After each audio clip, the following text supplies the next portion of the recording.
paz do Senhor Jesus, sou o evangelista Jefferson Vieira, estou no meu canal Por Falar em Teologia e hoje vou compartilhar aqui com os irmãos, com os ouvintes, uma reflexão sobre a prevenção contra as doenças da alma. Para isso, eu vou usar como base o Evangelho de Mateus, capítulo 7, versículo 24, onde Jesus disse: todo aquele, pois, que ouve estas minhas palavras e as pratica, será comparado a um homem prudente que edificou a casa sobre a rocha. Caiu a chuva, transbordaram os rios, sopraram os ventos e deram com ímpeto contra aquela casa que não caiu, porque foi edificada sobre a rocha. Nós sabemos que um dos grandes desafios da humanidade, e tudo isso é consequência do pecado, são as doenças psicossomáticas, ou as doenças da alma, que atingem também o corpo humano. Nós sabemos que essas doenças, elas vêm através de situações que nós vivemos e acabamos alimentando dentro da nossa alma por dias, semanas, meses e anos, trazendo um prejuízo que implicou de forma negativa e significativa o nosso futuro. Hoje se fala muito e nós vimos que muitas síndromes têm surgido e há uma preocupação muito grande dos profissionais da área, porque a demanda é muito grande. Lendo eu, há alguns meses atrás, um psiquiatra, dizia ele que até o ano de 2030, metade da população mundial sofreria simultaneamente de algum transtorno psicossomático.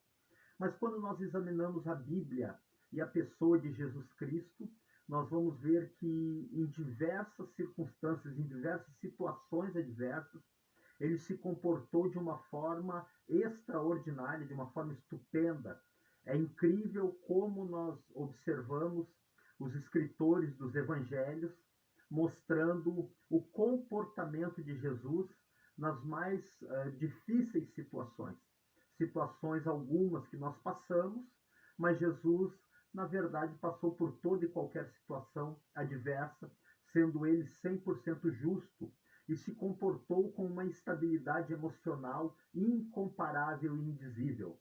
Ele tem autoridade, uma por ser Deus, o Criador da alma, e outra por experimentar nos seus dias, a qual viveu no corpo físico, toda e qualquer adversidade e suportar com uma tranquilidade extraordinária, tendo ele esta autoridade para falar sobre a prevenção, como nos blindarmos para suportar toda e qualquer adversidade sem perdermos a estabilidade.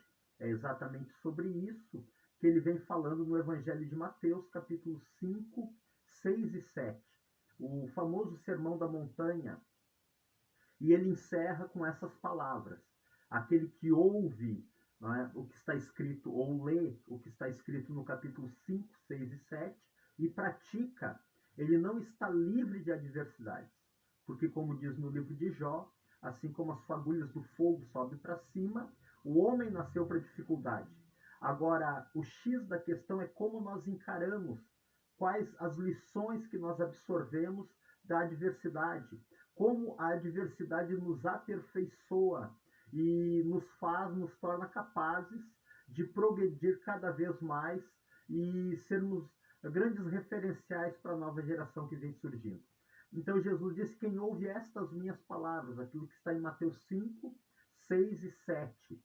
Se nós observarmos cada versículo destes 3 capítulos, Jesus está dando as diretrizes para nós nos blindarmos, para suportar toda e qualquer adversidade e nunca entrar num estado de depressão, nunca sofrer de crises de ansiedade, transtorno bipolar, síndrome do pânico e outras síndromes que estão surgindo no decorrer dos anos.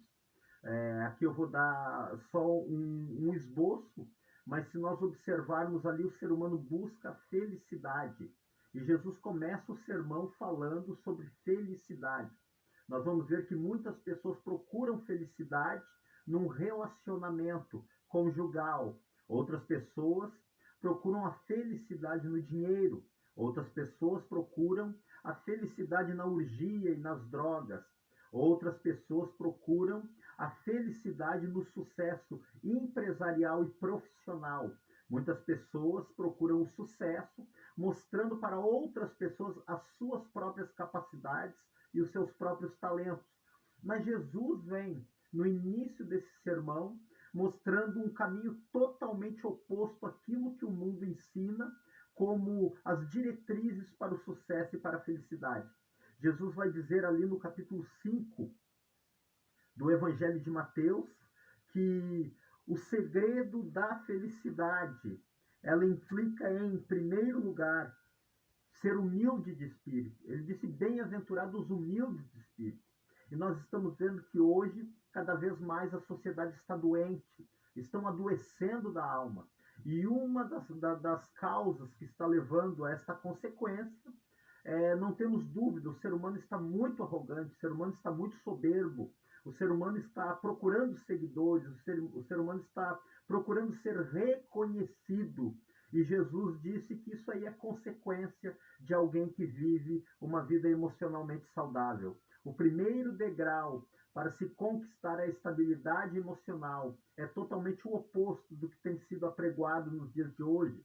Nós vimos, inclusive, muitas mensagens que se dizem cristãs, mas não são, colocando o homem no centro, o homem como centro das atenções. E Jesus, quando é citado, raramente é citado como um serviçal, aquele que está a serviço do homem.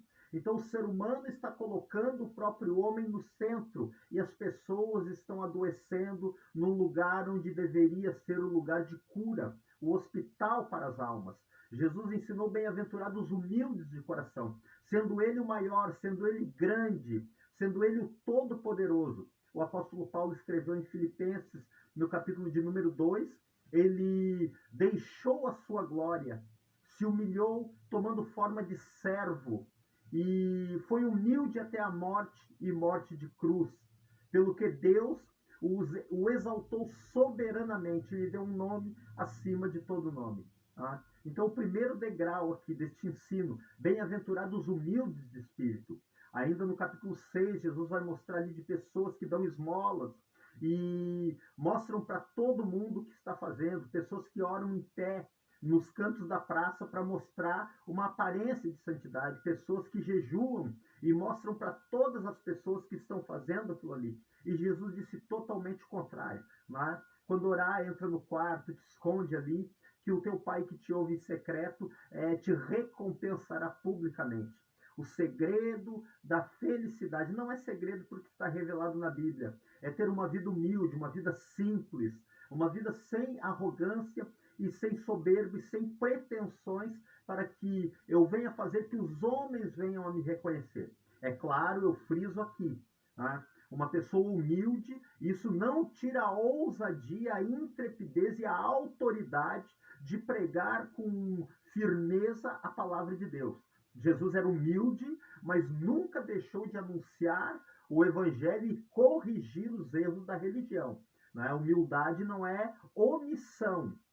Humildade é viver uma vida despretensiosa, uma vida totalmente direcionada pelo Espírito de Deus, uma vida de dependência do Espírito Santo, e não uma vida arrogante com o homem no centro, como muitas pessoas estão apregoando hoje. Então, no Sermão da Montanha, Jesus começa falando sobre felicidade. Não é o fato de eu ser cristão que eu não tenho direito à felicidade. O problema é o caminho que eu estou trilhando para conquistá-la. E Jesus mostra um caminho totalmente diferente. Só que aqui nós estamos vendo uma pessoa que está falando, Jesus, e realmente foi a pessoa mais feliz que pisou nesta terra. Nós estamos observando muitas pessoas hoje falando sobre felicidade, sem usar a palavra de Deus, sem usar a pessoa de Jesus Cristo. São pessoas que falam, mas não vivem. Jesus falou sobre felicidade, e foi o homem mais feliz que palmilhou nesta terra.